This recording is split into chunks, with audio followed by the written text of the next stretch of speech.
I've been asked to speak about the role of the youth. And I think that at this time in the history of Kenya, that is a very legitimate question. Legitimate because Kenya today stands out in this region as one of the most unstable countries outside of Somalia. You may not know this, but commentators in the world say that Kenya has all but one of the ingredients of a failed state. And when people say that, when people say of your country that it is unstable, when people say of your country that it's not moving in the right direction, there is reason to be worried.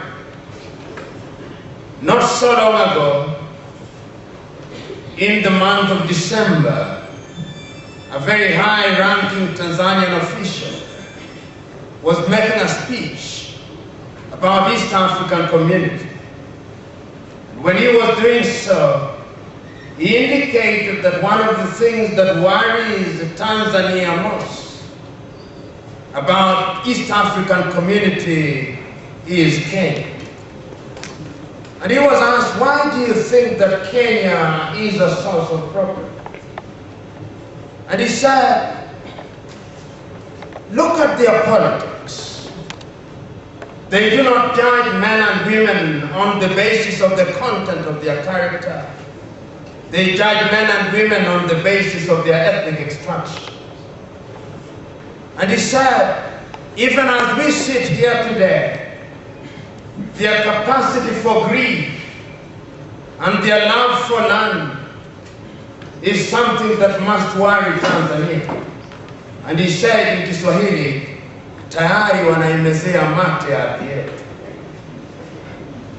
You may quarrel with him, but anybody who loves this country, anybody who understands this country, cannot but say that this country is not moving in the right direction.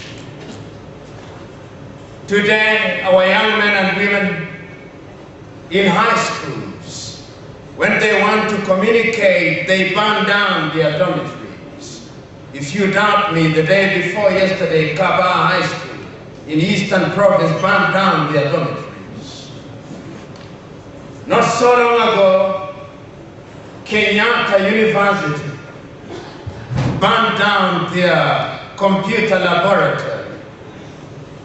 Not so long ago, the University of Nairobi was allowed to express themselves in the streets of Nairobi. A good number of them ended up looting public property. Not so long ago, in the month of December 2007, young men, particularly in this country, were engaged in an orgy of violence on the ground only that the men and women whom they were attacking did not belong to their ethnic origin. And that is in the 21st century. While it is true that the future of any country is determined by the quality of the young men and women whom it is preparing to take over leadership, I'm therefore speaking to you at a time when this country, particularly its young men and women, must now begin to ask, do we have the building blocks that will lift this country to the next level? But as I speak to you, I doubt whether we have such young men and women. And if they are there, they have not demonstrated it to me and to others in a manner that is satisfactory. But before I talk about the youth, we must ask ourselves, what kind of leadership do we have in this country in order to serve as an example? We are waiting in the wings in order to take over the affairs of this nation, whether it is in the realm of politics, whether it is in the realm of business, whether it is in the realm of academics. And I want to submit to you that for the last 40 years, this country has realized some gains. But it's also true that this country has never missed an opportunity to miss opportunity. And the reason why it has not done so, or why it has done so, is because this country has never identified one single thing that defines who a Kenyan is. Occasionally, when it is the Olympics, and one of our athletes run very well and they earn a gold medal, we claim that we are Kenyan, but that is just a fleeting moment when athletics defines who we are. Occasionally now, when the Kenyan rugby team does very well, we for a few moments say that we are Kenyans. But beyond that, what really defines who a Kenyan is? The political leadership has consistently been unable to define what makes us Kenyans. If you ask people from the United States of America, what is it that defines the United States of America? You can identify that thing. It is that thing that Abraham Lincoln spoke about over 100 years ago. It is that very same thing in 1963 that Martin Luther King Jr. was able to talk about when he was invoking what he described as the American dream.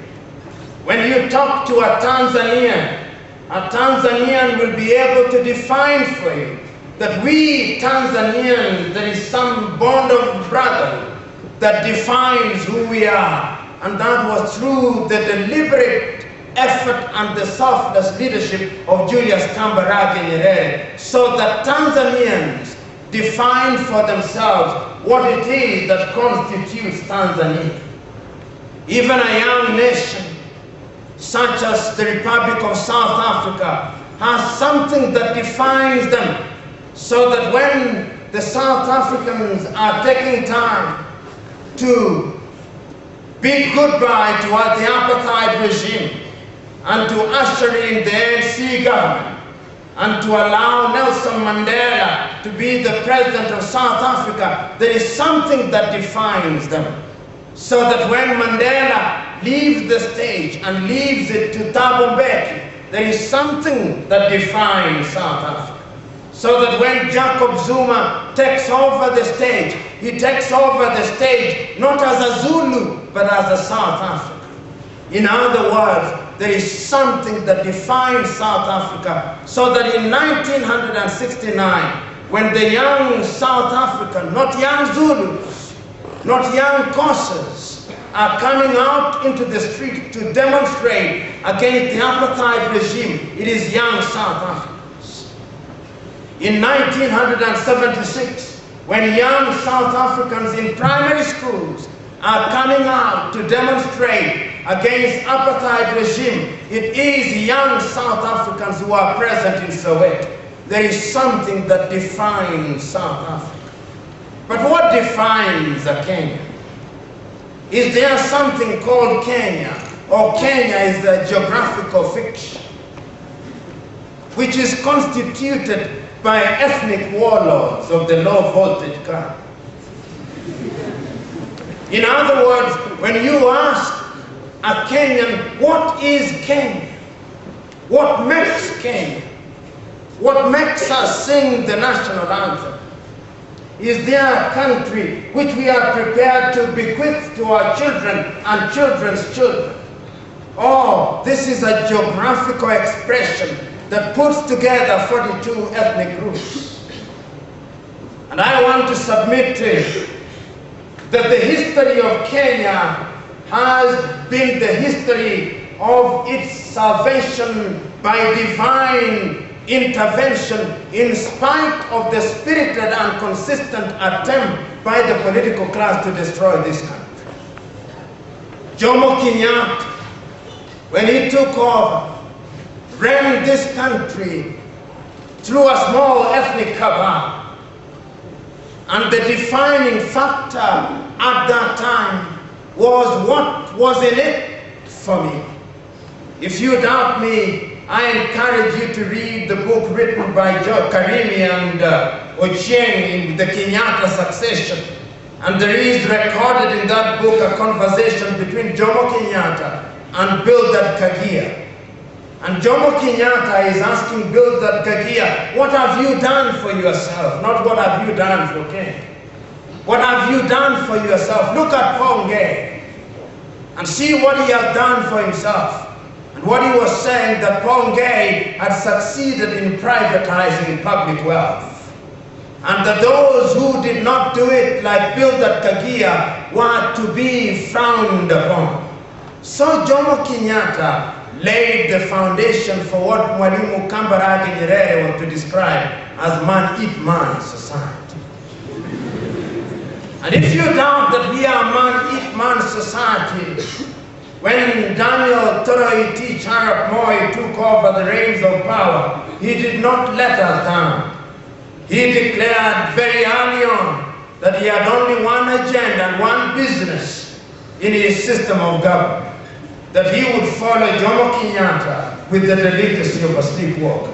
And he did not disappoint.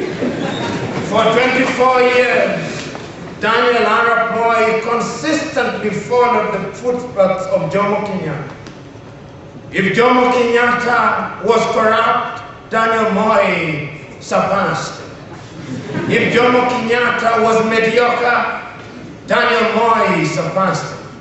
If Jomo Kenyatta was a tribalist, Daniel Moi surpassed him. If Jomo Kenyatta sacrificed at the altar of mediocrity, Daniel Moi surpassed him.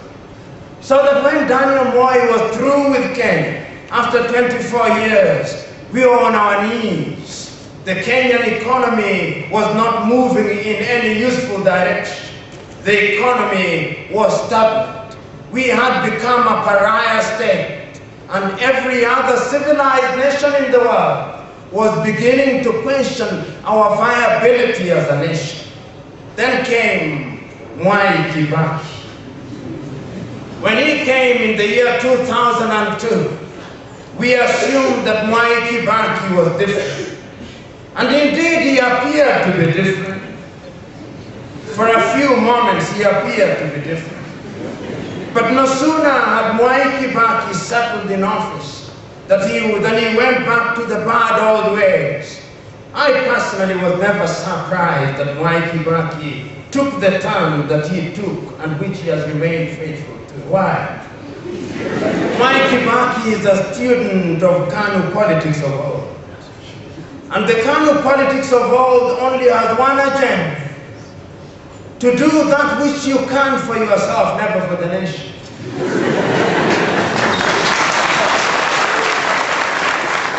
And a country that has great potential has lost out because it has been captured by a cabal.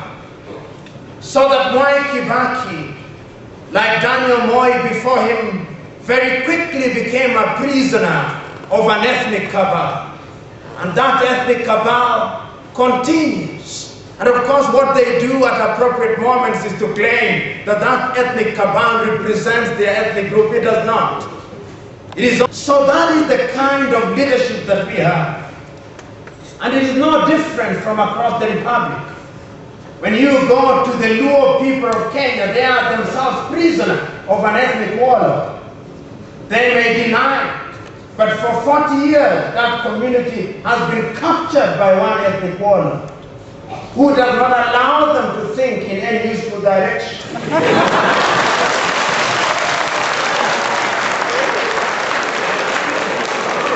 What he does is to create an environment where it is dangerous to market an alternative political alternative view. What he does is to create an environment where that ethnic group believes that they are victims and that one day it is only when they gain the political kingdom that is when their life will begin. In the intervening periods, continue to grow richer as the community grows poor. And that is a fact which individuals from that ethnic group will never admit. In fact, it is dangerous for me to say what I'm saying in the midst of those who belong to that ethnic group. They are no different. They have also been victimized by their own latter-day ethnic warlords. The Luhias are no different. They are also victimized. The Kambas are no different. They are also victimized. So that we have a country where what we have are ethnic warlords, low voltage, because they don't use the force of arms. But what they use is ethnic manipulation.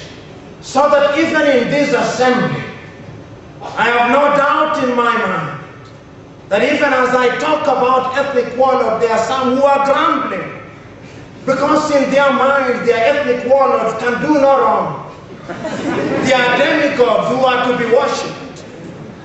And I'm submitting to you that until the day that you young men and women liberate yourselves from mental captivity, you are going nowhere.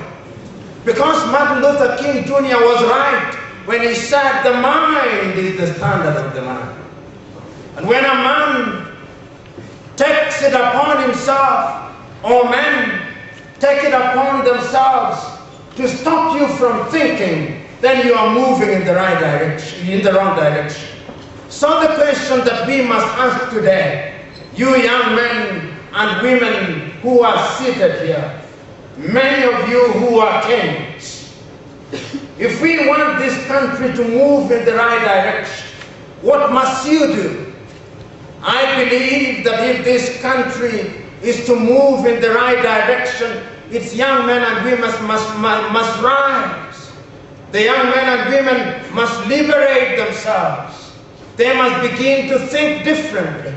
Because history teaches me that at critical moments in the lives of any nation, those nations have only realized their potential because its young men and women have chosen to move in the right direction and to take the right direction and to make the right choices. When in the 1960s, Africa wanted to shake off the chains of colonization, it is young men and women, average age was 36 at that time, who rose from Africa.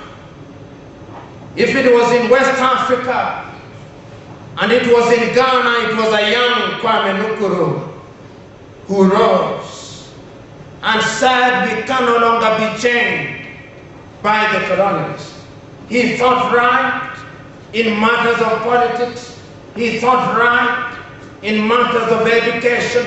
He thought right in matters of the economy, and he thought about Africa, not his ethnic group. Whether it was in the Sudan, what is now called Mali, it was a young Modibo Keita at age 28 who rose and said, we must liberate our country. Whether it was in Gambia, it was a young Dauda Kairaba Jawara who rose and said, we must liberate our country. Whether it was in Nigeria, it was a young Nnamdi Azikiwe and Abubakar Tafawa Balewa who rose and said, we must liberate our country. And what was happening in West Africa was also happening in the southern part of Africa. Of course, South Africa was to take a little longer, but as early as 1912, Albert Luthuli was found in the African National Congress. It is that African National Congress that Oliver Tambo and Nelson Mandela and Govan Mbeki were to inherit. They were not in the business of creating CAN, LDP, Ford Kenya, not Kenya, ODM Kenya. It is African National Congress. In other words, there was an ideological glue that put them together from 1912 to today.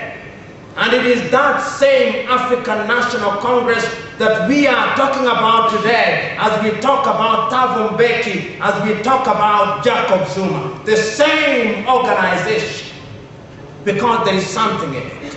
And if you moved a little in Namibia, it was a young Sam Nujoma who remains alive today, and it was the same SWAPO, which still is in existence, having been created in 1960s, and you now have Pohamba inheriting the same SWAPO.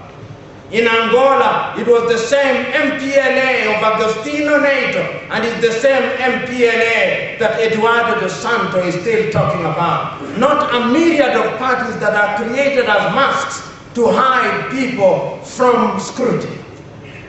In Mozambique, it was the same Frelimo of Eduardo Mondlane and Samora Moises Machel and Joaquim Chissano, and it's the same Frelimo that Armando Guebuza still leads today. There was direction. In other words, what we are saying, Africa has never had a shortage of young men and women who want to die for it. In the process of the introduction, my good friend Hassan told you of Patrice Emery Lumumba. Patrice Emery Lumumba did not hold a university degree. He was a lowly postal worker in the trade union movement. He died at age 36. He started the process of the struggle when he was in his 20s. But he was focused. And you remember in 1961, when Patrice Emery Lumumba was giving his inaugural address, in the presence of the international community, he said that he preferred to die with his head high above, with indestructible faith and profound belief in the destiny of his country, than to live in humility and renounce the principles which he considered sacred to him. Speaking on the day of his inauguration, Patrice Emery Lumumba. How many of you are prepared to say that today? How many of you are prepared to write a letter like Patrice Emery Lumumba wrote when he knew he was going to die, and he wrote to his wife, Josephine Opango, saying, I know I am going to die, but I am happy that for the first time, the history of Africa will be written by Africans. But are they happy today? No, they are not. They are not, because Africa does not present a very good picture today. Because the young men and women of Africa are not living up to the ideals. As I speak to you today, Africa does not know peace. Robert Gabriel Mugabe, who started very well, has run down Zimbabwe. Somalia does not have a government. Kenya is at the mercy of militia. Mungiki is doing his thing. Chinkoro and Amachuma are doing their thing. The Taliban are doing their thing. The Baghdad boys are doing their thing. The Sungu are doing their thing. And the government has now resorted to hiring vigilantes to fight them. Northern Uganda is not doing any better. There is a conflict between Ethiopia and Eritrea. The Democratic Republic of Congo on the eastern side is not doing very well. Uganda in the north is not doing very well. Darfur is not doing very well. As I speak to you, Chad and the government of Sudan are fighting. Niger, the president has suspended parliament. Cote d'Ivoire is divided into two. Sierra Leone is not doing very well. The Gambia has a madman for a president.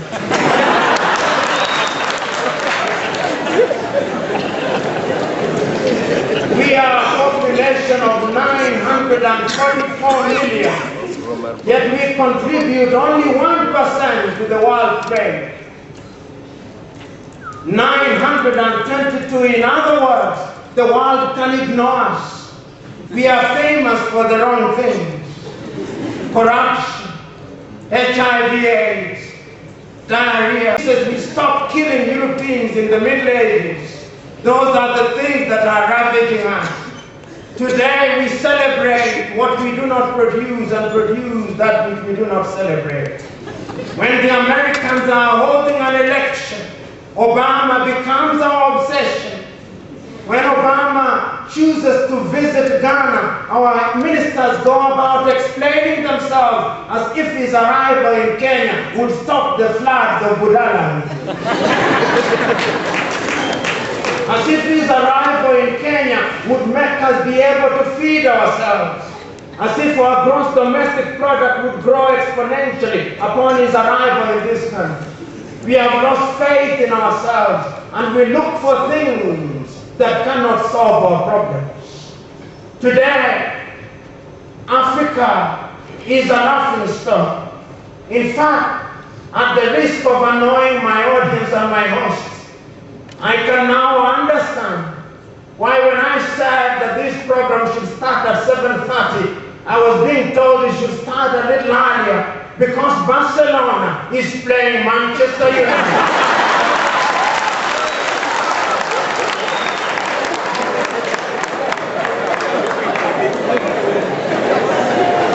Our young men and women have now been mentally victimized by Europe. So that what we celebrate is Wayne Rooney and David Beckham. So that football, the Premier League, now has an annual turnover that is bigger than the gross domestic product of Kenya, Uganda, Tanzania, Burundi, and Rwanda combined. Watch football, watch it, and get entertained. What I'm saying is that we must never allow our minds to be colonized. I also suspect that many times I'm invited to speak a little earlier because our ladies must watch Catalina and Sebastian. In other words, in this day of information, the Europe and America have learned one thing: give them the right information, and once you can control their minds, you can predict their behavior. Pavlov discovered it long ago under the conditional reflex. Today, if I held a referendum asking whether Kenya should not be the 52nd state of the United States of America, sometimes I fear that 90% of our young men will vote in that direction. That is the extent to which we have lost faith in ourselves. And yet I want to tell you that other civilizations are moving with jet-like speed in the opposite direction. I want you to look at Asia. And I want you to look at South Korea, which was our age mate at the time of independence. And I want you to remember that in 2006, the per capita income of Kenya was 280 United States dollars. That of Uganda was 240 United States dollars. And that of Tanzania was 120 United States dollars. The per capita income of Singapore, which had a per capita income of 300 United States dollars in 1963, is now 19,000 United States dollars. There are men like us. What happened to us? Was there an army that came here to destroy us, to stop us from thinking? Why is it that today you walk into a supermarket and when you want to buy a refrigerator, it is LG from Seoul, South Korea.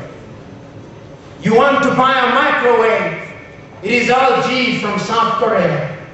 You want to buy any electronic item, it is from South Korea. What has Kenya manufactured? What has the black man manufactured?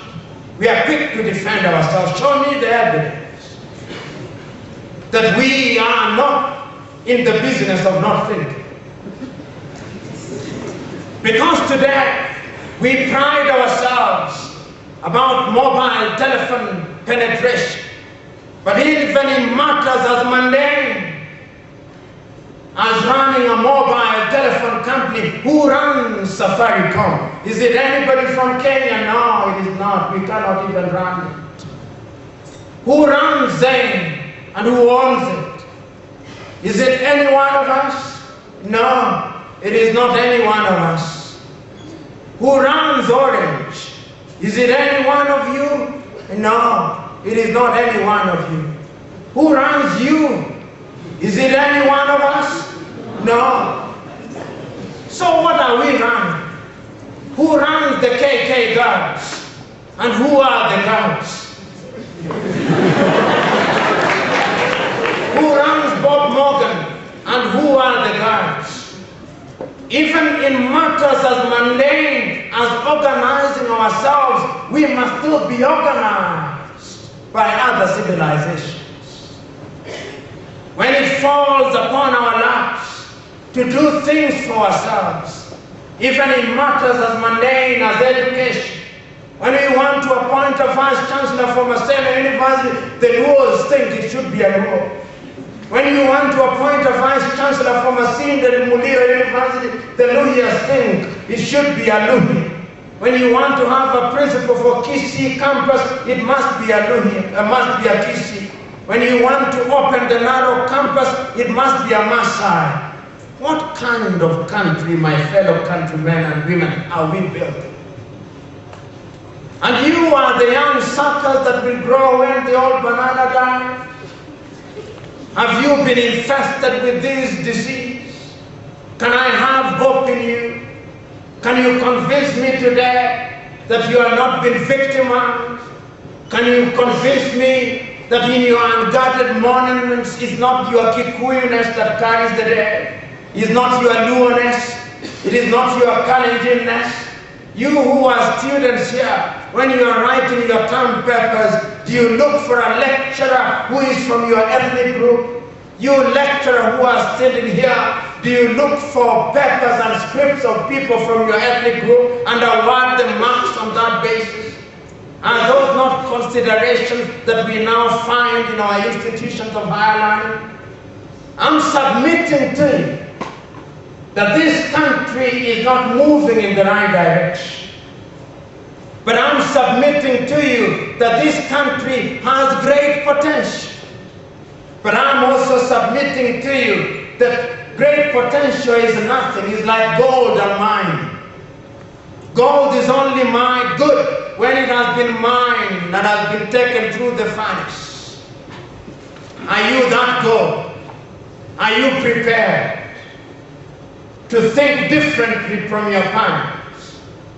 So that the Kikuyus who are here, who hear their parents saying, Nyamo Yaroboro, will not say it.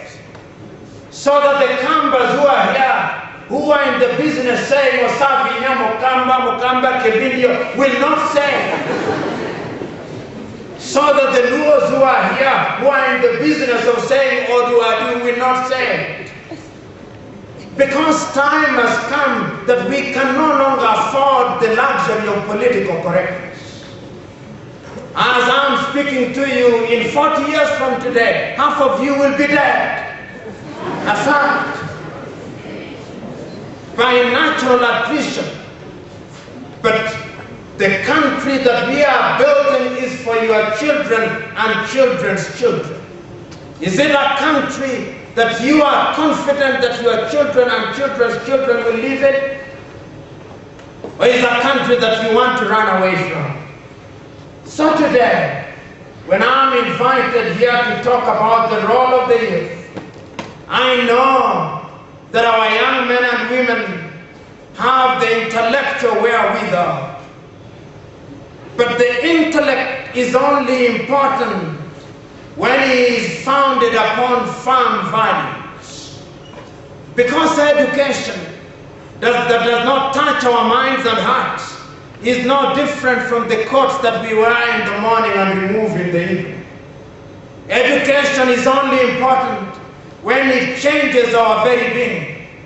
It is Leo Tolstoy who used to say that throughout the world he has observed this desire by men to change the world, while in fact what they ought to be changing is themselves. Today, ask yourself, what is it that I can do? Have I liberated myself from ethnic prejudice? Have I liberated myself from gender prejudice? What contribution can I make?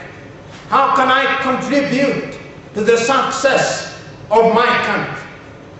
As I speak to you today, Asia is moving with jet-like speed in the right direction. They may be talking about the world global economic crisis, but Japan is moving in the right direction. South Korea is moving in the right direction. Vietnam is moving in the right direction. Cambodia and Laos are moving in the right direction.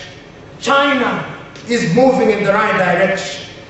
India is moving in the right direction. Meanwhile, the Arabs are moving in the right direction. Bahrain is moving in the right direction. Qatar is buying our own athletes for purposes of entertaining them as they enjoy their oil wealth. Qatar is even buying land from us, as is Libya. In other words, while in the 18th century, Europe and America were colonizing our forefathers and they wailed and kicked, today we are praying to the world, colonize us, colonize us. This is what we are doing. We have been colonized in the mind. They are now coming to colonize us physically. I'm not saying that we should not trade with them, but how can we trade with the United States of America? We are not equal. When the United States of America says that they are trading with Kenya, is a joke. The economy of the state of New York is larger than 48 African economies combined. The economy of Belgium, which is smaller than Nyanza, is larger than 48 African economies combined. The advertising budget of Coca-Cola is larger than the economy of all East African countries combined. This is the Africa that we are talking about. This is the Africa that you young men and women must rise up and begin to build. When I listen to our president and our prime minister engage in harebrained schemes, something called kazi kwa vijana, I sympathize with us.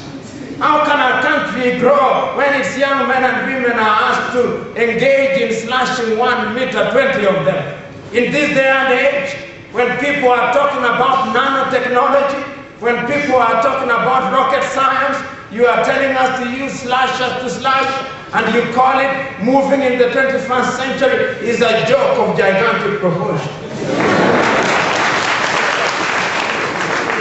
And the sooner we begin saying it, the safer we are. The world was never built by cowards. The world was always built by men and women who are prepared to speak the truth as it is, without fear of consequence. That is how the world was built. So, my fellow countrymen and women, even as they want to make the world clean, let them not bother about the world. Let them bother about their frontiers. Let them sweep their frontiers. And let everybody sweep their frontiers. And behold, the world will be clean. And in the words of Augustus Caesar, he said, when you are serving your country, ask yourself, on the day that you are dead and gone, how should we remember you? As for me, I can tell Rome that I found it of stone and I have left it of marble. What can you say about the Kenya that you found of corruption, that you found of ethnicity, that you found of mediocrity? How will you live it? May God bless you.